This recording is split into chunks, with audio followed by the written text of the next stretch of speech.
Hello friends, आप सभी का पीएन सर यूट्यूब चैनल पे स्वागत है। देखिए फ्रेंड्स, एप्लीकेशन ऑफ डेरिवेटिव्स इस चैप्टर में इसके पहले वीडियो लेक्चर में हमने equation of tangent and normal इस आर्टिकल को बहुत ही अच्छी तरह से डिस्कस किया है। साथ में एक्सरसाइज 2.1 के क्वेश्चन नंबर 1 से लेके क्वेश्चन नंबर 6 तक जहां हमें equation of tangent and normal find करने थे, उन सभी प्रॉब्लम के सॉल्यूशंस को भी बहुत ही अच्छी तरह से डिस्कस किया है। इस वीडियो लेक्चर में हम derivative as a rate measure इस आर्टिकल को बहुत ही अच्छी तरह से डिस्कस करेंगे। साथ में एक्सरसाइज 2.1 के इस टाइप के क्वेश्चंस के सॉल्यूशंस को भी हम बहुत अच्छी तरह से यहां पे सीखेंगे। ओके, देखिए derivative as a rate measure, ये जो है रेट मतलब दर, जिसे हम मराठी में कहते हैं दर। ठीक है, इस रेट को हम मराठी में कहेंगे दर। मेजर मीन्स मापने या फिर मोजने। ठीक है, इस मेजर का मीनिंग क्या है? जिसे हम मापते हैं, मोजते हैं। ठीक है, मोजने मतलब हमें क्या करना है, डेरिवेटिव को हमें किस प्रकार से कंसीडर करना है। रेट मेजर मतलब दर को हमें मापना है। दर मतलब यहां पे जो चेंज रहेगा, उस चेंज बदल जो रहेगा, उस बदल को हमें यहां पे मापना है, उस रेट को यहां पे हमें मेजर करना है। ओके, लुक हियर, यहां पे हम y equals to f of x ये फंक्शन कंसीडर कर रहे हैं। अब देखिए y equals to f of x, इस फंक्शन में y को हम डिपेंडेंट वेरिएबल कहते हैं, x को हम इंडिपेंडेंट वेरिएबल कहते हैं। यहां का y जो है x के ऊपर डिपेंड है, तो अगर x में चेंज होता है तो y में चेंज होगा। जैसे बिल्डिंग का सेकंड फ्लोर फर्स्ट फ्लोर के ऊपर डिपेंड रहता है, अगर फर्स्ट फ्लोर को कुछ दिक्कत आती है तो सेकंड फ्लोर में भी आएगी, क्योंकि फर्स्ट फ्लोर सेकंड फ्लोर पे डिपेंड रहता है। उसी प्रकार से y x के ऊपर डिपेंड है, इसलिए अगर x में चेंज हो रहा है तो y में भी चेंज होगा। तो हम यहां पे x में चेंज कंसीडर कर रहे हैं फ्रॉम x1 टू x2। तो ये चेंज जो है, ये चेंज हम x2 माइनस x1 ऐसा मेजर करेंगे, और इस x2 माइनस x1 को रिप्रेजेंट करने के लिए हम यूज करेंगे डेल्टा x। देखिए फ्रेंड्स, जिस प्रकार से इंग्लिश लेटर्स ये कैपिटल A और ये स्मॉल a, ये पता है हमें, उसी प्रकार से ग्रीक लेटर्स भी है। ये इसे हम कहते हैं ग्रीक में कैपिटल डेल्टा, इसे कहते हैं हम small delta. English letters total 26 है और ग्रीक लेटर्स टोटल 24 है। ओके, लुक हियर, तो ये है कैपिटल डेल्टा और ये है स्मॉल डेल्टा। तो यहां पे हमने स्मॉल डेल्टा जो है डेल्टा एक्स, इसे हम डेल एक्स ऐसा रीड करेंगे। डेल्टा एक्स ऐसे रीड करने की बजाय हम इसे रीड करेंगे del x. Okay, now del x equals to x2 minus x1। ये x1 से x2 तक जो चेंज हुआ है उसका डिफरेंस x2 माइनस x1 हमने यहाँ पे डेल x कंसिडर किया है। अब जिस प्रकार से x में चेंज हो रहा है उसी प्रकार से y में भी चेंज होगा, y1 टू y2। तो ये y1 टू y2 जो है मतलब y2 माइनस y1, या फिर y2 को हम जैसे y equals to f of x है तो y2 को हम एफ ऑफ x2 कहेंगे। यहाँ पे y equals to f of x है तो y1 इक्वल्स टू हम एफ ऑफ x1 लेंगे, मतलब y2 माइनस y1 को हम कंसिडर करेंगे F of x2 minus f of x1। तो ये जो डिफरेंस है, ये डिफरेंस रिप्रेजेंट करने के लिए यूज करेंगे हम del y। Okay, look here, if y equals to f of x is the given function, then a change in x from x1 to x2 is generally denoted by del x2 minus x1, and the corresponding change in y is denoted by del y f of x2 minus f of x1. Now the difference coefficient, okay, difference coefficient जो है मतलब f of x2 minus f of x1 upon y x2 minus x1। हमने ऐसा क्यों लिया है? Because f of x2 f of x1 ये depend है x2 x1 के ऊपर। तो x2 माइनस x1 को, क्योंकि सेकंड फ्लोर फर्स्ट फ्लोर के ऊपर डिपेंड रहता है, तो सेकंड फ्लोर को हम ऊपर रखते हैं, फर्स्ट फ्लोर को, फर्स्ट फ्लोर नीचे रहता है, सेकंड फ्लोर ऊपर रहता है, क्योंकि सेकंड फ्लोर फर्स्ट फ्लोर के ऊपर डिपेंड रहता है। उसी प्रकार से f of x2 f of x1 ये डिपेंड है x2 x1 के ऊपर, तो हमने f of x2 minus f of x1 ये जो डिफरेंस है, ये difference upon x2 minus x1 लिया है। ओके, इसका मतलब del y upon del x है। ओके, क्योंकि f of x2 minus f of x1 del y, x2 minus x1 del x। तो इन डिफरेंस का जो, देखिए इन डिफरेंस का जो कोएफिशिएंट है, ये कोएफिशिएंट हमने del y upon del x equals to f of x2 minus f of x1 upon x2 minus x1 लिया है। और ये जो डिफरेंस है, this difference is called average rate of change. देखिए रेट ऑफ चेंज मतलब बदल का दर, चेंज मतलब बदल, रेट मतलब दर। जो चेंज हो रहा है उसका जो दर है, उसमें जो देखिए इस बदल का जो दर है, रेट है, इसका ये एवरेज है, क्योंकि हमने del y upon del x मतलब ये एवरेज क्वांटिटी है, is called average rate of change with respect to x. इसे कहेंगे हम f of x two minus f of x one upon x two minus x one मतलब del y upon del x, इसे कहेंगे हम average rate of change with respect to x. Okay, now this can also be interpreted geometrically as the slope of secant line. Second मतलब देखिए जिस प्रकार से tangent है उसी प्रकार से सेकंड। टैंजेंट को मराठी में हम स्पर्शिका कहते हैं, सेकंड को हम मराठी में छेदिका भी कह सकते हैं। ठीक है, इसे हम कहेंगे छेदिका, जो छेद के जाती है। ठीक है ना। अब ये बोर्ड है, इसको ये मार्कर सिर्फ टच कर रहा है, ये उधर निकलेगा अगर ये मार्कर, तो उसे हम कहेंगे सेकंड मतलब छेदिका। Okay, this can also be interpreted geometrically as the slope of secant line joining the points px1 f of x1 and qx2 f of x2 on the graph of the function y equals to f of x। देखिए हमें पता है अगर line के ऊपर के दो points हमें पता है तो उस लाइन का हम स्लोप फाइंड कर सकते हैं difference of y coordinate upon difference of x coordinate. ये स्लोप फाइंड करने का मेथड हमने straight line chapter class 11th में सीखा है, क्लास 10th में भी आपने जो ज्योमेट्री है वहां पे कोऑर्डिनेट ज्योमेट्री उसमें भी देखा है, क्लास 12th में भी हम पेयर ऑफ स्ट्रेट लाइंस इस चैप्टर में इसे फ्रीक्वेंटली यूज करते आ रहे हैं। अगर लाइन के ऊपर के दो पॉइंट हमें प्रेजेंट है तो सेकंड के ऊपर के दो पॉइंट्स हमारे पास है x1 f of x1, x1 मतलब पॉइंट p का x coordinate, f of x1 देखिए y पॉइंट p का y कोऑर्डिनेट, पॉइंट q का x कोऑर्डिनेट x2 और पॉइंट q का y coordinate f of x2। तो हम लाइन का स्लोप, लाइन के ऊपर के अगर दो पॉइंट हमें पता है तो हम लाइन का स्लोप किस प्रकार से लेते हैं, difference of y coordinate upon difference of x coordinate. वही यहां पे दिख रहा है, f of x2 minus f of x1 मतलब डिफरेंस ऑफ y कोऑर्डिनेट इन दो पॉइंट का, x2 माइनस x1 मतलब इन दो पॉइंट का x कोऑर्डिनेट का difference, difference of y coordinate upon difference of x coordinate, इसे कहते हैं हम स्लोप। तो वही यहां पे ज्योमेट्रिकली हम इसे इंटरप्रेट कर रहे हैं, इसे ज्योमेट्रिकली हम इस टर्म को ज्योमेट्रिकली हम क्या इंटरप्रेट करेंगे, it is the slope of second. Okay, line joining the points p x1 f of x1 and q x2 f of x2 on the graph of the function y equals to f of x। Now look here, consider the average rate of change over smaller and smaller intervals by letting x2 to approach x1। Okay, अब हम क्या करेंगे, suppose ये x2 x1 की तरफ बढ़ रहा है, अगर x2 ऐसा हम परमिट करेंगे यहां पे, अगर x2 x1 की तरफ जाएगा तो x2 माइनस x1 ये जो डिफरेंस है ये डिफरेंस जीरो बनेगा। सिंपल सी बात है, ये यहां पे x2 है, यहां पे x1 है। अगर ये x2 x1 की तरफ बढ़ रहा है, लुक हियर, ये x2 किसकी तरफ जा रहा है, x1 की तरफ जा रहा है, तो इन दोनों का डिफरेंस जो है, इन दोनों में जो डिस्टेंस है ये कम होते जाएगा, मतलब ये जीरो की तरफ जाएगा। x2 पहले यहां पे फिर यहां x1 की तरफ बढ़ रहा है। अगर x2 x1 की तरफ अप्रोच कर रहा है तो उन दोनों में जो डिस्टेंस है, जो डिफरेंस है वो जीरो की तरफ बढ़ेगा, कम होते जाएगा उन दोनों के बीच का डिफरेंस। तो इन दोनों के बीच का डिफरेंस हम रिप्रेजेंट कर रहे हैं बाय डेल x। तो अगर x2 x1 की तरफ अप्रोच करेगा तो डेल x किसकी तरफ बढ़ेगा, जीरो की तरफ बढ़ेगा, del x approaching to zero. Look here, ये यहां पे कहा गया है, consider the average rate of change over smaller and smaller intervals by letting x2 to approach x1 and therefore letting del x to approach zero. तो वहां का जो डेल x है ये डेल x जीरो की तरफ बढ़ेगा, मतलब जब x2 x1 की तरफ जाएगा तब डेल x कहां जाएगा, जीरो की तरफ जाएगा।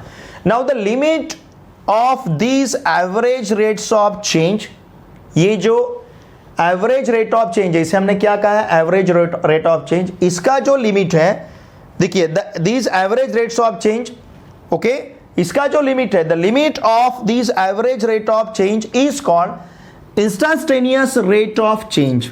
इंस्टेंटेनियस मतलब इमीडिएटली, तात्काल, जिसे हम ताबड़तोड़ जिसे हम कहेंगे। इंस्टेंटेनियस इसका मतलब ताबड़तोड़, इमीडिएटली, जो हम यहां पे देखिए instantaneous rate of change of y, instantaneous rate of change of y, इसे हम जब हम इसका लिमिट कंसीडर करेंगे, कौन सा लिमिट, देखिए डेल एक्स कहां पे जा रहा है, जीरो की तरफ जा रहा है, और x2 कहां जा रहा है, x1 की तरफ जा रहा है। ओके, तो उसे हम कहेंगे instantaneous rate of change of y, okay, with respect to x at x equals to x1, which is interpreted as the slope of the tangent to the curve y equals to f of x at p of x1 comma f of x1। मतलब at this point उसे हम क्या कहेंगे, tangent का slope कहेंगे। interpreted as the slope of the tangent to the curve y equals to f of x at p x1 comma f of x1। अब ऐसा हम क्यों कह रहे हैं, देखिए लुक हियर, ध्यान दीजिए, मैं आपको समझाता हूं। सपोज ये कर्व है, ओके, ये कर्व के ऊपर यहां पे पॉइंट P है और यहां पे पॉइंट Q है। अब इसको जो लाइन ज्वाइन कर रहा है उसको हमने सेकंड कहा है, उसे हमने, क्योंकि ये छेद के जा रहा है, सेकंड मतलब छेदिका और टैंजेंट मतलब स्पर्शिका। जो टच करता है उसे हम टैंजेंट कहते हैं, जो छेद के जाता है, इंटरसेक्ट करता है, उसे हम सेकंड कहेंगे। अब जैसे जैसे देखिए ये पॉइंट P और ये पॉइंट Q है, सेकंड के ऊपर प्रेजेंट है। पॉइंट P का x को ऑर्डिनेट अगर पॉइंट Q के, या फिर पॉइंट Q का x को ऑर्डिनेट अगर पॉइंट P के x को ऑर्डिनेट को अप्रोच कर रहा है, मतलब ये नजदीक आ रहा है, तो क्या होगा, ये सेकंड नहीं रहेगा। ये जो कर्व है, क्योंकि Q P की तरफ बढ़ रहा है, तो P और Q एक ही हो जाएंगे। समझ रहे ना आप, अगर Q P की तरफ बढ़ रहा है तो P और Q एक ही होंगे, तो उस प्रकार से ये सेकंड नहीं रहेगा, तो उस टाइम ये क्या बनेगा, ये टैंजेंट बनेगा। Are you getting this? उस टाइम ये सेकंड नहीं रहेगा, ये सेकंड PQ, देखिए सेकंड PQ का पॉइंट Q अगर P की तरफ बढ़ रहा है तो दोनों पॉइंट एक हो जाएंगे, तो यहां पे ये जो पॉइंट P है एक ही पॉइंट रहेगा, तो उस टाइम ये जो सेकंड है, ये सेकंड किस में कन्वर्ट होगा, टैंजेंट में कन्वर्ट होगा। ओके, तो एट पॉइंट P, देखिए ध्यान दीजिए, तो ये जो इसका अगर हम लिमिट कंसीडर करेंगे, इसका अगर हम लिमिट कंसीडर करते, मतलब लिमिट में अगर x2 अप्रोचिंग टू x1 लेते हैं, मतलब लिमिट में डेल x टेंड्स टू 0 लेते हैं, तो इस एवरेज रेट ऑफ चेंज जो है, इस एवरेज रेट ऑफ चेंज का जो लिमिट है उसे हम कहेंगे इंस्टेंटेनियस। ध्यान दीजिए, the limit of this average rates of change is called the instantaneous rate of change of y with respect to x at x equals to x1, which is interpreted as the slope of the tangent। अब ये tangent का slope होगा, second का slope नहीं रहेगा, क्योंकि ये second काय में कन्वर्ट होगा, ये सेकंड tangent में कन्वर्ट होगा। अगर ये सेकंड tangent में कन्वर्ट होगा तो लिमिट जब इसका हम लेंगे तो ये सेकंड का स्लोप ना रहते हुए लिमिट लिए बाद ये किसका स्लोप बनेगा, ये टैंजेंट का स्लोप बनेगा। Why? Because second is converted into tangent. Second किस में कन्वर्ट हुआ है, टैंजेंट में कन्वर्ट हुआ है, यही यहां पे बताया गया है। ओके, देखिए आगे जाके क्या कहा है, which is interpreted as the slope of the tangent to the curve y equals to f of x at point P x1 comma f of x1।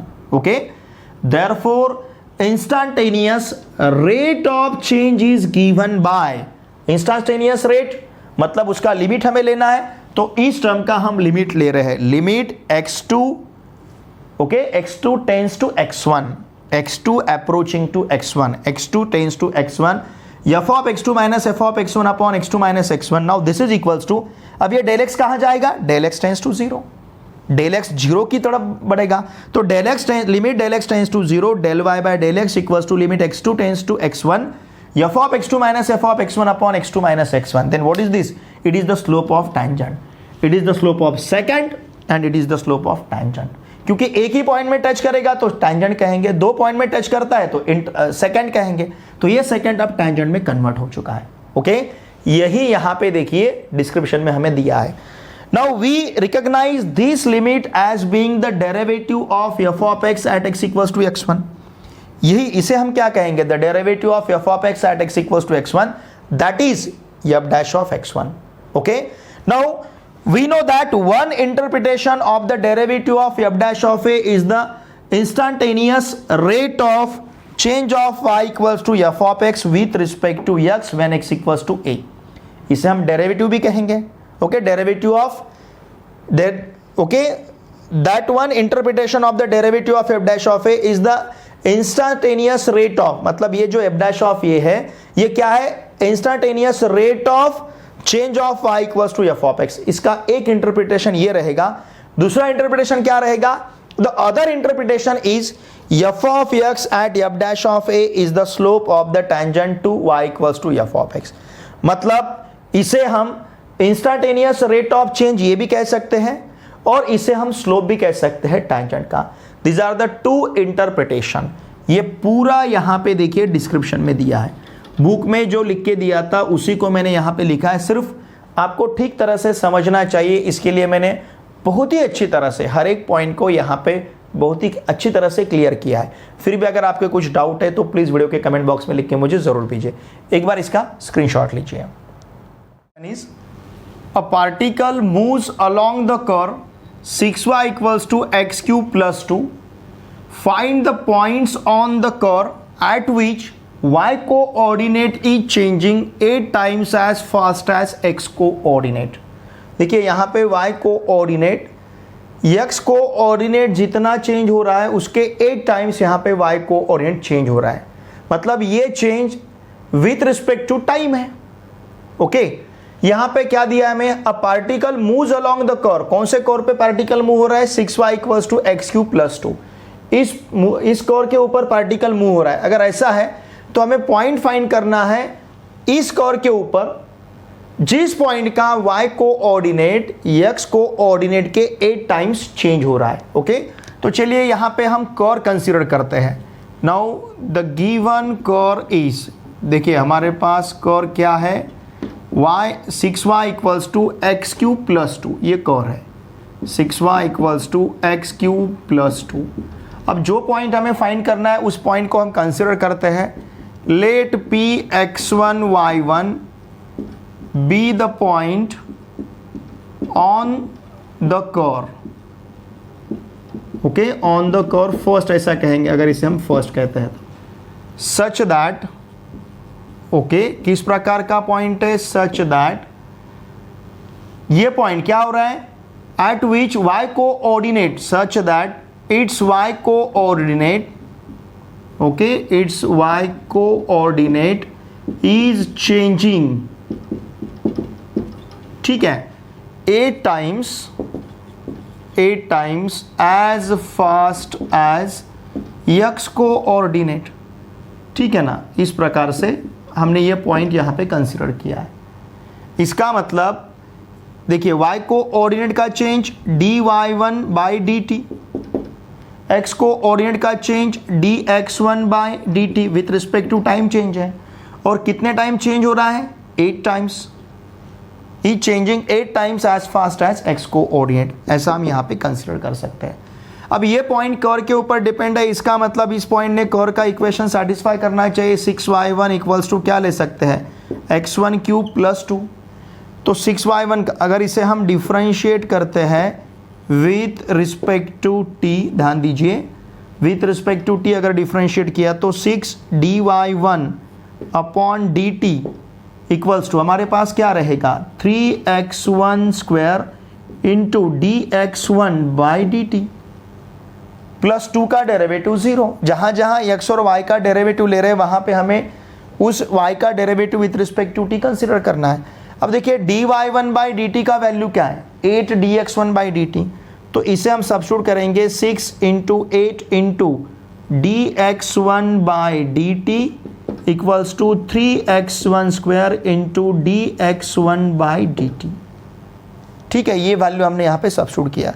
तो dx1 बाई dt तो कैंसिल होगा। इसका मतलब 6 इंटू 8 अपॉन 3 इक्वल्स टू हमारे पास रहेगा x1 square. अगर 3 से 6 को डिवाइड करते हैं तो 2 मिलेगा, 2 से 8 को मल्टीप्लाई करते हैं तो 16 मिलेगा। इसका मतलब x1 स्क्वायर इक्वल्स टू हमारे पास रहेगा 16। अगर x1 स्क्वायर इक्वल्स टू 16 है तो x1 इक्वल्स टू मिलेगा plus minus 4। Okay now look here, point P, देखिए पॉइंट P इसके ऊपर प्रेजेंट है, कर्व के ऊपर प्रेजेंट है। इसका मतलब 6y1 equals to x1 cube plus 2 इस प्रकार से हमारे पास है। अगर इसे आप सेकंड कहोगे या फिर ऐसा हम कहते हैं व्हेन x1 इक्वल्स टू 4, जब x1 4 रहेगा तो 6y1 इक्वल्स टू क्या मिलेगा, 4 का क्यूब मतलब ये रहेगा 64, 4 क्यूब मतलब 64, 64 प्लस 2, तो इसका मतलब 6y1 equals to 64 plus 2 it will be 66। This implies y1 equals to 66 upon 6, मतलब देखिए 66 अपॉन 6 मतलब ये मिलेगा हमें 11।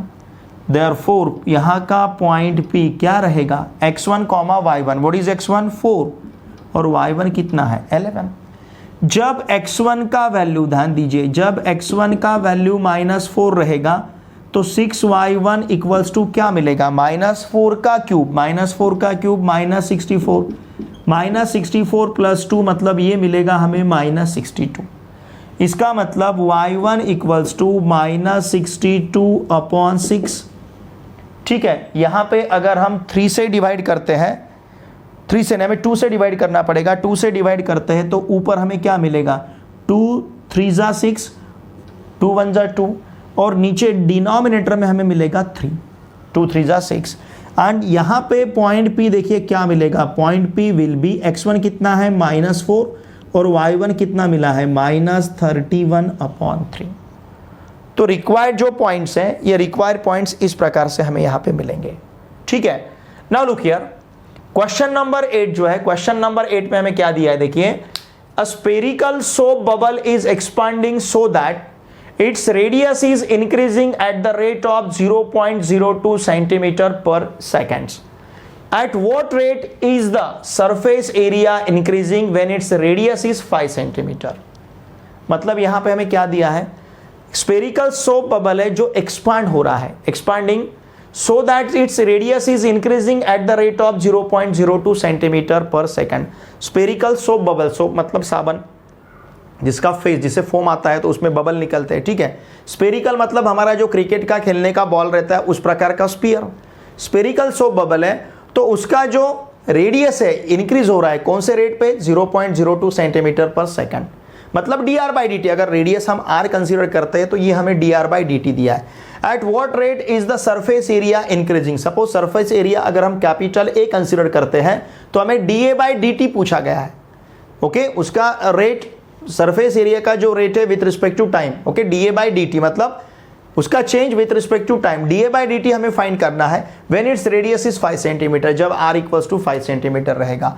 तो देखिए यहां पे मैं कंसीडर करता हूं let r comma capital A B, the radius r suppose क्या है रेडियस और कैपिटल A सपोज क्या है यहाँ का सरफेस एरिया, किसका, ऑफ स्फेरिकल सोप बबल, ध्यान दीजिए, ऑफ स्फेरिकल सोप बबल, मतलब हमने यहाँ पे स्फेरिकल सोप बबल का r रेडियस कंसिडर किया है। मैं यहाँ पे रिस्पेक्टिवली वर्ड लिखता हूँ, ओके, और क्लियर हो जाएगा। ये स्मॉल r उसका रेडियस है और कैपिटल A उसका सरफेस एरिया है। तो यहाँ पे हमें क्या दिया है, dr/dt हमारे पास है, dr/dt इज 0.02 सेंटीमीटर पर सेकंड, साथ में r हमें प्रोवाइड किया गया है कितना, 5 सेंटीमीटर। ओके, अब surface area A equals to रहेगा 4πr², पता है हमें जो स्फीयर है उसका सरफेस एरिया 4πr²। इसे हम डिफरेंशिएट करते हैं विथ रिस्पेक्ट टू t, बहुत ही इजी इसका सॉल्यूशन है। अगर हमने इसे with respect to t differentiate किया तो हमें dA/dt इक्वल्स टू, देखिए क्या मिलेगा, 4πr² का derivative 2r, okay, 2r dr/dt with respect to t differentiate कर रहे हैं, उस 2r से 4π को देखिए ये इस प्रकार से रहेगा 4π इंटू 2r dr/dt, हम ऐसा भी ले सकते हैं, 4 इंटू 2 8। अब यहाँ पे सपोज अगर हम वैल्यू सब्स्टिट्यूट करेंगे, चाहे तो मैं ऐसा लिखता हूँ 4π इंटू 2 इंटू 5 इंटू 0.08, सॉरी 0.02 दिया है, 0.02 सेंटीमीटर पर सेकेंड्स, 0.02, ठीक है। नाउ dA/dt इक्वल्स टू, अब ये 4, ये 2 इंटू 5 इट विल बी 10, 10 से अगर 0.02 को मल्टीप्लाई करेंगे तो, या फिर आप इसे इस प्रकार से भी लिख सकते हो 4π इंटू 10 इंटू 2 अपॉन, मैं इसे लिख सकता हूँ 100, चलेगा, 0.02 को 2 अपॉन 100 लिख सकते हैं। अब इस 10 से 100 को डिवाइड करते हैं तो यहाँ पे हमारे पास 10 बचेगा, इस 4 से 10 को डिवाइड, या फिर देखिए 2 से 10 को डिवाइड करते हैं तो 5 मिलेगा, ओके, तो ये 1/5, मतलब ये 4π/5 इस प्रकार से हमें आंसर मिलेगा। dA/dt equals to 4π/5। अब ये 5 किस प्रकार से, चाहे तो आप इस 4 को भी डिवाइड कर सकते हैं 5 से, 0.8 ऐसा मिलेगा, 0.8 पाई, या फिर मैं 4π/5 लिखता हूँ। 2 से 10 को डिवाइड करेंगे तो 5 मिलेगा यहाँ पे, 4π/5। अब ये एरिया है, वैसे भी r सेंटीमीटर में है, dr/dt सेंटीमीटर पर सेकेंड्स में है, r काय में है सेंटीमीटर में, dr/dt काय में है सेंटीमीटर पर सेकेंड्स में, centimetre into centimetre per seconds, it will B centimetre square per seconds. वैसे भी एरिया है तो सेंटीमीटर स्क्वायर, और साथ में dt है डिनोमिनेटर में, मतलब पर सेकेंड्स रहेगा। एरिया dA/dt है तो इसका यूनिट यहाँ पे रहेगा सेंटीमीटर स्क्वायर पर सेकेंड्स। तो ये रहेगा यहाँ का आंसर। देखिए हमें क्या पूछा गया है, at what rate is the surface area increasing. यहाँ पे हमें फाइंड करना था dA/dt। ओके, तो dA/dt हमने फाइंड किया है, it will be 4π/5 centimetre square per second. चाहे तो आप लिख सकते हो therefore the area increasing at what rate is the surface area increasing। यहाँ पे आप लिखिए the surface area increasing, चाहे तो मैं लिखता हूँ therefore the surface area। Okay, ये फाइनल रिजल्ट रहेगा, surface area increasing at which rate, at the rate of कितना, 4π/5 सेंटीमीटर स्क्वायर पर सेकेंड्स। इस रेट से सरफेस एरिया यहाँ का, किसका, स्फेरिकल सोप बबल का जो सरफेस एरिया है, ये सरफेस एरिया इस रेट से इंक्रीज होगा। ओके, इसका स्क्रीनशॉट लीजिए। 9 is the surface area of a spherical balloon increasing at the rate of 2 centimetre square per seconds. यहाँ पे बलून का सरफेस एरिया जिस रेट से इंक्रीज हो रहा है वो रेट हमें दिया है 2 centimetre square per seconds. At what rate of the volume of balloon is increasing, मतलब यहाँ पे अगर सरफेस एरिया हम A कंसिडर करते हैं तो dA/dt दिया है, अगर वॉल्यूम ऑफ V कंसिडर करते हैं तो dV/dt हमें पूछा है। Okay, at what rate the volume of the balloon, देखिए रेट ऑफ वॉल्यूम, ओके, इसका मतलब dV/dt हमें फाइंड करना है, is increasing when radius of the balloon is 6 centimetre, जब बलून का रेडियस 6 सेंटीमीटर रहेगा। ठीक है, तो चलिए हम कंसीडर करते हैं, ध्यान दीजिए। लेट, अब यहाँ पे क्या क्या प्रोवाइड किया है हमें, रेडियस प्रोवाइड किया है तो r कंसीडर करेंगे, फिर कैपिटल A कंसीडर करते हैं, फिर कैपिटल V कंसीडर करते हैं। B द क्या क्या है देखिए, ये यहाँ पे r मतलब रेडियस, A मतलब surface area. Okay, surface area के लिए आप एस भी कंसीडर कर सकते हो, सरफेस एरिया, और वी किसके लिए लिया है हमने, volume of the balloon, okay, of the balloon respectively. ठीक है, इसका मतलब यहाँ पे हमें dA/dt दिया है। Okay, what is dA/dt, it is 2 centimetre square per seconds. साथ में यहाँ पे हमें r प्रोवाइड किया है 6 सेंटीमीटर, और क्या पूछा है, dV/dt पूछा गया है।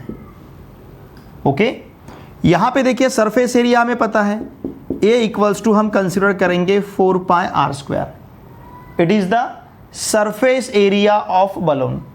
अब इसे अगर हम डिफरेंशिएट करते हैं विथ रिस्पेक्ट टू t, ध्यान दीजिए, तो हमें dA/dt इक्वल्स टू क्या मिलेगा, 4πr² मतलब ये रहेगा 8πr और फिर dr/dt, r² का डेरिवेटिव 2r, साथ में dr/dt मतलब 8πr dr/dt रहेगा। ठीक है, नाउ dA/dt ध्यान दीजिए इक्वल्स टू, अब क्या है हमारे पास, या dA/dt का वैल्यू हमारे पास है, इसे हम सब्स्टिट्यूट करते हैं। dA/dt का वैल्यू देखिए, dA/dt का वैल्यू 2 है। Now this is equals to 8π into r, r का वैल्यू हम 6 सब्स्टिट्यूट करेंगे। ओके, और dr/dt का वैल्यू इसे हमें फाइंड करना है, इस यहाँ पे dr/dt। अब इन पूरे टर्म्स को अगर ट्रांसफर करते हैं तो 2/8π इंटू 6 इक्वल्स टू हमारे पास रहेगा dr/dt।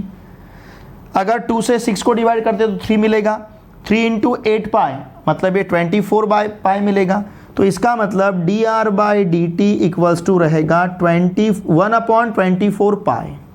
ओके, ये रहेगा 1/24 पाई। अब रेडियस सेंटीमीटर में है तो सेंटीमीटर और रेट है तो सेंटीमीटर पर सेकेंड्स। तो D r by d t का वैल्यू हमारे पास है 1/24 पाई सेंटीमीटर पर सेकेंड्स। अब देखिए वॉल्यूम का फॉर्मूला हमें पता है, V equals to it is 4/3 pi r cube. It is the volume of किसका, स्पेरिकल बलून। ठीक है, अब इसे डिफरेंशिएट करते हैं क्योंकि dv बाई dt हमें फाइंड करना है, तो इसे डिफरेंशिएट करेंगे with respect to t। v का derivative with respect to t it is dv by dt। Now 4/3 into pi into r cube का derivative 3r² dr by dt। जहां जहां आप डिफरेंशिएट करोगे साथ में dt लेना ही है क्योंकि रेट है यहां पे। Okay, now dv by dt equals to, अब हमारे पास क्या क्या है देखिए, ये 3 तो इस 3 के साथ कैंसिल होगा, 4 पाई इंटू आर स्क्वायर है, आर का वैल्यू 6 है, 6 का स्क्वायर 36। देखिए आर का वैल्यू 6 सेंटीमीटर है तो आर स्क्वायर मतलब 36। और हमने D r by d t का वैल्यू फाइंड किया, कितना है 1/24 पाई। ओके, तो अब इस पाई से इस पाई को डिवाइड करेंगे। 4 से 24 को अगर डिवाइड करते हैं तो क्या मिलेगा, देखिए आप चाहे तो 36 24 इसे भी डिवाइड कर सकते हो। ओके, अगर 4 से 24 को डिवाइड करते हैं तो 6 मिलेगा, 6 से 36 को डिवाइड करते हैं तो वहां पे भी हमें 6 मिलेगा। तो इसका मतलब dv by d t equals to हमारे पास रहेगा ओनली 6। ठीक है, क्योंकि 4 से 24 को डिवाइड किया तो 6 मिलेगा, उस 6 से 36 को डिवाइड किया तो 6 6 36, तो हमारे पास आंसर रहेगा 6। ओके, या फिर आप 12 से डिवाइड करते हैं तो 12 2 24, 12 3 36, फिर यहाँ पे जो 2 बचा है उसे 4 से डिवाइड करोगे तो 2 मिलेगा, 2 इंटू 3 हमें 6 मिलेगा आंसर। ठीक है, अब ये dv बाई डी टी है, वॉल्यूम है और वॉल्यूम का रेट है। ठीक है ना, dv by d T volume है तो ये सेंटीमीटर क्यूब, और रेट है मतलब नीचे dt है तो नीचे हमें सेकंड लेना पड़ेगा, सेंटीमीटर क्यूब पर सेकंड्स, ये रहेगा इसका यूनिट। देखिए हमें क्या पूछा गया, at what rate the volume of the balloon is increasing, therefore the volume of the balloon is increasing eight the rate of 6 centimetre cube पर सेकंड। ये आपको नीचे लिखना है। ठीक है, तो volume of the balloon is increasing eight the rate of 6 centimetre cube पर सेकंड्स। ये क्वेश्चन नंबर 9।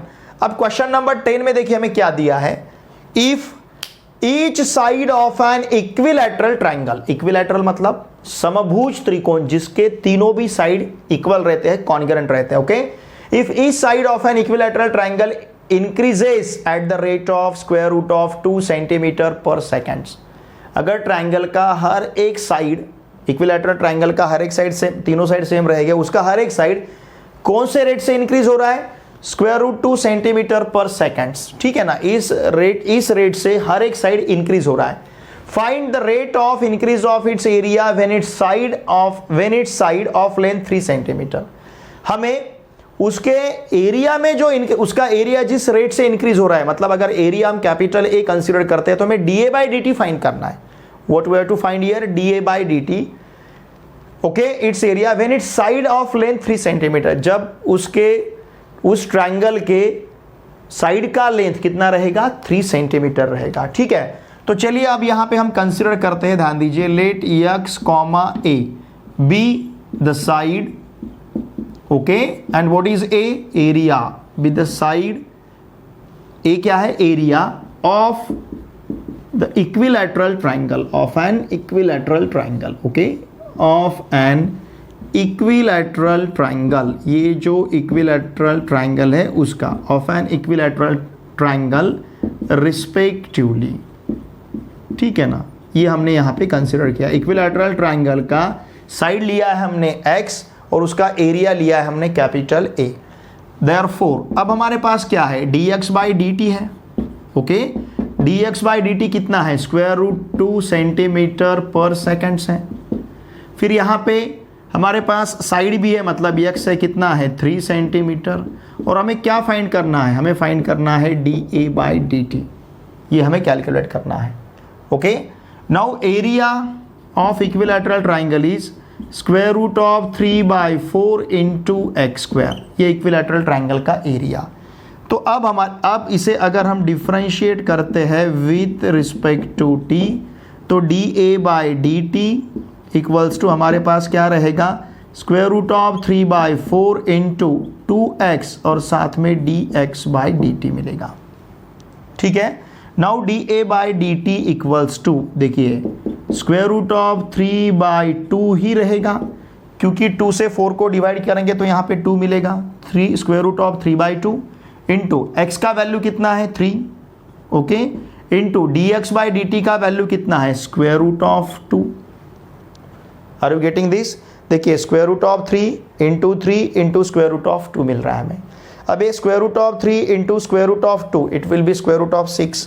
तो हमारे पास आंसर रहेगा d a by d t equals to, चाहे तो आप इस स्क्वायर रूट 2 को इस 2 के साथ कैंसिल कर सकते हो, तो डिनोमिनेटर में जनरली हम स्क्वायर रूट लेते नहीं, तो हम क्या इन तीनों का प्रोडक्ट ही लेंगे, तो ये मिलेगा 3 स्क्वायर रूट ऑफ 6/2, एरिया है और साइड हमें सेंटीमीटर में दिया है, तो ये रहेगा सेंटीमीटर स्क्वायर। अब एरिया का रेट है, डिनोमिनेटर में dt दिख रहा है हमें, मतलब टाइम है, तो ये सेकंड्स में रहेगा, सेंटीमीटर स्क्वायर पर सेकंड्स। तो आपको फाइनल आंसर क्या लिखना है, देखिए find the rate of increase of its area, therefore हम यहाँ पे लिखेंगे the rate of increase of its area, area of किसका, equilateral triangle, okay, equilateral triangle जो है उसका rate of increase of area जो रहेगा इज, ये रहेगा 3 square root of 6/2 centimetre square per seconds. ठीक है, ऐसा ही आपको वर्ड में यहाँ पे भी आंसर लिखना है, ओके, इसका स्क्रीनशॉट लीजिए। Number 11 is the volume of sphere increases at the rate of 20 centimeter cube per seconds. Find the rate of change of its surface area when its radius is 5 centimeter. देखिए इसके पहले के question में हमें rate of change of surface area दिया था और rate of change of volume पूछा था। यहाँ पे rate of change of volume दिया है और rate of change of surface area find करना है। ठीक है, तो चलिए इस स्फीयर के लिए हम देखिए यहाँ पे रेडियस कंसिडर करेंगे, सरफेस एरिया कंसिडर करेंगे और वॉल्यूम कंसिडर करेंगे। Let r a v be the radius, r यहाँ पे हमने रेडियस के लिए कंसिडर किया है। कैपिटल ए जो है हम ये कंसिडर करेंगे सरफेस एरिया के लिए, surface area. Capital V consider करेंगे वॉल्यूम के लिए ऑफ द स्फीयर। उस स्फीयर के लिए हमने इतनी बातें कंसिडर की है, यहाँ पे लिखता हूँ मैं रिस्पेक्टिवली। ओके, तो हमें क्या क्या दिया है देखिए, the volume of sphere increases मतलब d v by d t at the rate, क्या रेट दिया है 20 centimetre cube per seconds.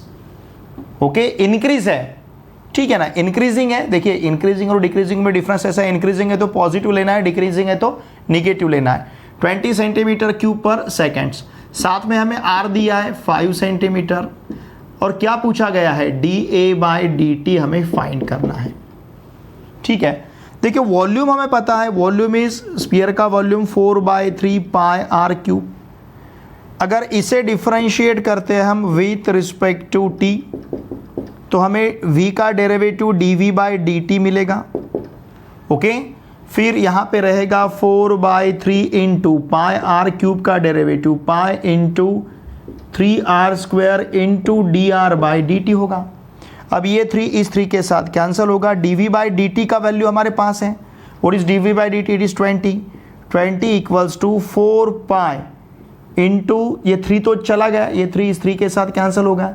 Are square मतलब आर का वैल्यू आर 5 है तो 25 लिखेंगे। D r by d T हमारे पास है। Okay, D r by d T दिया है, द रेट ऑफ 20 नहीं sorry D r by d t find करना है हमें। फाइंड द रेट, यहाँ पे डी आर बाई सिर्फ आर दिया है तो ये रहेगा D r by d T. D r by d T हमें फाइंड करना है, ये D r by d T आगे जाके यूज करना है D a by d t find करने के लिए। तो ये क्या मिलेगा देखिए 20 अपॉन कितना रहेगा 4 pi into 25 equals to d r by d t, ऐसा मिलेगा। ठीक है, equals to d r by d t. ध्यान दीजिए, अब इस 4 से 20 को डिवाइड करते हैं या फिर आप अगर 5 से डिवाइड करते हैं तो 5 4 जा 20, 5 5 जा 25। ओके, तो ये 4 इस 4 के साथ कैंसल होगा, तो इसका मतलब हमें मिलेगा 1/5 pi. Are you getting this?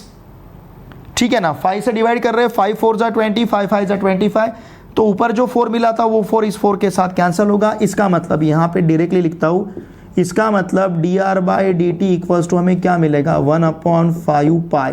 ये dr/dt है तो सेंटीमीटर पर सेकंड्स लिखना है इसका यूनिट, तो dr/dt हमारे पास है 1/5 पाई सेंटीमीटर पर सेकंड्स। अब देखिए सरफेस एरिया जो है A इक्वल्स टू है 4 पाई r²। अब इसे अगर हम डिफरेंशिएट करते हैं विथ रिस्पेक्ट टू t, तो ये मिलेगा हमें dA/dt equals to 4 pi into 2r into dr/dt। ध्यान दीजिए, अब यहाँ पे हम वैल्यू सब्स्टिट्यूट करेंगे, dA/dt equals to 4 pi into 2 into 5 into 1/5 pi. Are you getting this? r का वैल्यू 5 है, dr/dt का वैल्यू 1/5 पाई है, तो ये पाई, ये देखिए ये 5 कैंसल, ये पाई इस पाई के साथ कैंसल होगा, 4 इंटू 2 मतलब 8 मिलेगा, तो dA/dt इक्वल्स टू रहेगा 8 पाई। अब एरिया है, सरफेस एरिया है तो सेंटीमीटर स्क्वायर, अपॉन dt है मतलब विथ रिस्पेक्ट टू टाइम है तो ये रहेगा पर सेकेंड्स। देखिए हमें क्या पूछा है, the rate of change of surface area. The rate of change of surface area it will be, यहाँ पे लिखना है आपको therefore the rate of change of, जगह नहीं मेरे पास, rate of change of surface area, इसका रेट क्या रहेगा इज 8 पाई, सॉरी पाई भी कैंसिल होगा, सिंपली 8 रहेगा, सिंपली 8 रहेगा, पाई तो कैंसिल होगा, 8 सेंटीमीटर स्क्वायर पर सेकेंड्स। ये पाई तो इस पाई के साथ कैंसिल हुआ, 4 इंटू 2 सिंपली कितना रहेगा 8 रहेगा, 8 सेंटीमीटर स्क्वायर पर सेकेंड्स। ठीक है, अब क्वेश्चन नंबर 12 देखिए, the edge of cube, cube पता है ना आपको, इस प्रकार का फिगर, ओके, जिसे 3 डायमेंशंस रहेंगे, जिसका लेंथ ब्रेड्थ हाइट तीनों भी सेम रहता है, मतलब ऑल साइड्स आर इक्वल, इसे हम क्यूब कहते हैं। ओके, ये क्यूब है, इसका हाइट, इसका लेंथ, इसका ब्रेड्थ ये तीनों भी सेम रहता है तो उसे हम क्यूब कहेंगे, 3 डायमेंशनल फिगर है ये। अब इसको सरफेस भी कितने रहते हैं 6, 1 नीचे का 2 और ये साइड के 4 सरफेस। क्यूब पता है ना, जैसे आपका रूम है, रूम ये 3 डायमेंशनल फिगर है, उसको लेंथ रहता है, हाइट रहता है, ब्रेड्थ रहता है, लेकिन हमारे रूम का लेंथ ब्रेड्थ हाइट सेम नहीं रहता। तो यहाँ पे लेंथ ब्रेड्थ हाइट अगर सेम रहेगा तो ये इसके सभी साइड्स यहाँ पे सेम रहेंगे। ठीक है, the edge of cube is increasing at 0.6 centimetre per second. इसका जो एज है मतलब इसकी जो साइड है, ये साइड 0.6 सेंटीमीटर पर सेकेंड इस रेट से इंक्रीज हो रहा है। The edge of cube is increasing, increasing है डिक्रीजिंग है देखने दीजिए मुझे, the edge of cube, let me to check एक बार, डिक्रीजिंग है, सॉरी ये इंक्रीजिंग नहीं है, ये डिक्रीजिंग है। The edge of cube is decreasing, ठीक है ना, ठीक से लिखा है मैंने, क्वेश्चन नंबर 12 डिक्रीजिंग है। Okay, the edge of cube is decreasing at the 0.6 centimetre per seconds.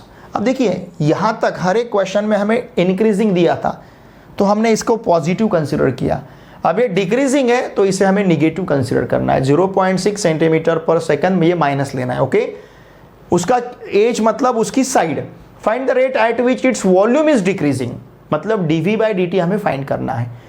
अगर इसका एज हम x कंसीडर करते हैं तो हमें dx/dt दिया है। Okay, when the age of cube is 2 centimetre, इसका एज भी हमें यहाँ पे दिया है, मतलब उसका साइड भी हमें दिया है। तो चलिए हम कंसीडर करते हैं, let capital small x comma capital V B the side and volume of the cube. Side मतलब इसे एज कहेंगे, ये एज और साइड एक ही हुआ, लेकिन यहाँ पे एज कहा गया है तो एज कंसीडर करेंगे, be the edge and volume of the cube respectively. ये क्यूब का हमने एज और वॉल्यूम यहाँ पे कंसीडर किया है। ठीक है, देयरफॉर dx/dt हमारे पास है, what is dx/dt 0.6 centimetre per seconds. फिर यहाँ पे हमारे पास x भी है, x कितना है 2 सेंटीमीटर। हमें क्या फाइंड करना है dv/dt। ओके, ये हमें फाइंड करना है, सॉरी यहाँ पे 0.6 ये हमें माइनस में लेना है क्योंकि डिक्रीजिंग है, it will B minus 0.6 centimetre per second. क्यों? बिकॉज इट इज डिक्रीजिंग, ये डिक्रीजिंग है तो इसे हम माइनस में लेंगे। अब देखिए वॉल्यूम जो रहेगा इसके साइड का cube, length into breadth into height, ऐसा इसका वॉल्यूम रहेगा। इसका लेंथ x है, तीनों भी लेंथ ब्रेड्थ हाइट सेम है, तो x इंटू x मतलब x क्यूब, तो इसका वॉल्यूम हमारे पास रहेगा x cube, v equals to x cube. अगर इसे हम डिफरेंशिएट करते हैं, ध्यान दीजिए, विद रिस्पेक्ट टू t, तो dv बाई dt मिलेगा, dv by dt equals to x cube का derivative it will be 3x square और फिर dx बाई dt रहेगा। Now dv by dt equals to, value substitute करना है, 3 into x square मतलब किसका स्क्वायर? 2 का स्क्वायर, 2 का square it will B 4 into dx by dt हमारे पास है माइनस 0.6। ठीक है ना? चाहे तो आप इसे इस प्रकार से लिखिए ब्रैकेट में, इंटू माइनस 0.6 मतलब dv by dt equals to क्या मिलेगा फिर?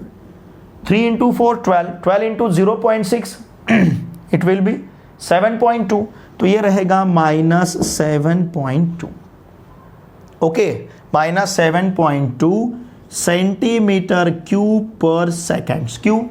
बिकॉज हमें साइड सेंटीमीटर में दिया है, वॉल्यूम है तो सेंटीमीटर क्यूब रहेगा, नीचे dt है, रेट है इसका, तो पर सेकेंड्स रहेगा। ठीक है, अब इसका हमें रिजल्ट लिखना है, therefore the volume, the rate, हमें क्या पूछा है? Find the rate at which it's volume, the rate of decreasing, ऐसा लिखेंगे, द रेट ऑफ, क्या लिखना है हमें? Decreasing, the rate of decreasing किसका?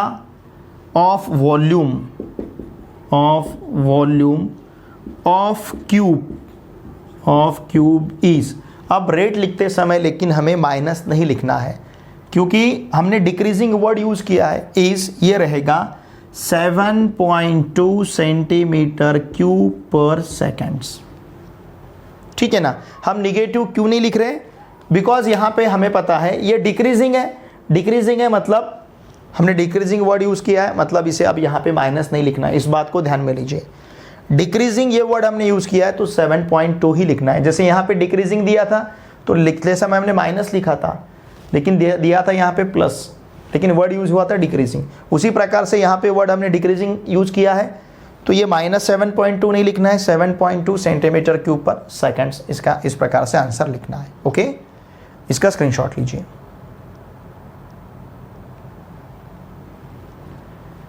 देखिए फ्रेंड्स, इस वीडियो लेक्चर में हमने derivative as a rate measure इस आर्टिकल को बहुत ही अच्छी तरह से डिस्कस किया है। फिर साथ में एक्सरसाइज 2.1 का क्वेश्चन नंबर 7 से लेके क्वेश्चन नंबर 12 तक, इन सभी क्वेश्चंस के सॉल्यूशंस को बहुत ही अच्छी तरह से डिस्कस किया है। फिर भी अगर आपको कुछ डाउट है तो प्लीज़ वीडियो के कमेंट बॉक्स में लिख के मुझे ज़रूर भेजिए। और देखिए फ्रेंड्स, अगर आप इस चैनल पे नए हो तो प्लीज़ इस चैनल को सब्सक्राइब कीजिए। आपके जितने भी फ्रेंड्स अभी क्लास 12 में महाराष्ट्र स्टेट बोर्ड में, महाराष्ट्र में कहीं पे भी पढ़ते होंगे, उन सभी को मैथमेटिक्स के लिए इस चैनल को सब्सक्राइब करने के लिए अवश्य कहिए। मेरे साथ पूरा साल बने रहिए। मैं आपका स्टेट बोर्ड और MST CET दोनों भी एग्जामिनेशन का मैथमेटिक्स का प्रिपरेशन यहाँ पे बहुत ही अच्छी तरह से करूँगा, लेकिन इसके लिए आपको मेरे साथ पूरे साल बने रहना है, जुड़े रहना है। इन वीडियोस को आपके फ्रेंड के साथ अवश्य शेयर करना है, वीडियो देखे बाद लाइक करना है और एक अच्छी सी कमेंट मुझे सेंड करनी है। साथ में मेरा जो टेलीग्राम ग्रुप है पी आंसर क्लास 12, इस टेलीग्राम ग्रुप का लिंक मैंने इस वीडियो के डिस्क्रिप्शन में प्रोवाइड किया है। मेरा टेलीग्राम ग्रुप भी अवश्य ज्वाइन कीजिए, क्योंकि वहाँ पे आपको बहुत सारे बेनिफिट्स मिलेंगे। PDF नोट्स हम वहाँ पे प्रोवाइड करते हैं, आपके डिस्क्रिप्टिव और ऑब्जेक्टिव दोनों भी प्रकार के टेस्ट हम वहाँ पे कंडक्ट करते हैं। साथ में अपडेट्स आपको मिलते रहेंगे, एजुकेशनल अपडेट्स रहेंगे। और देखिए फ्रेंड्स, आपका जो भी छोटा भाई या बहन क्लास 10th क्लास 11th में पढ़ता है, उसको भी मैथमेटिक्स के लिए इस चैनल को सब्सक्राइब करने के लिए अवश्य कहिए। मेरे टेलीग्राम ग्रुप का लिंक आपको इसी वीडियो के डिस्क्रिप्शन में मिलेगा, और पूरे चैप्टर के वीडियो लेक्चर्स का लिंक भी मैंने वीडियो के डिस्क्रिप्शन में प्लेलिस्ट एज अ प्लेलिस्ट वहाँ पे प्रोवाइड किया है। आप वीडियो का डिस्क्रिप्शन जरूर चेक किया कीजिए। ठीक है, चलिए अब मिलते हैं नेक्स्ट वीडियो लेक्चर में। Thanks for watching this video.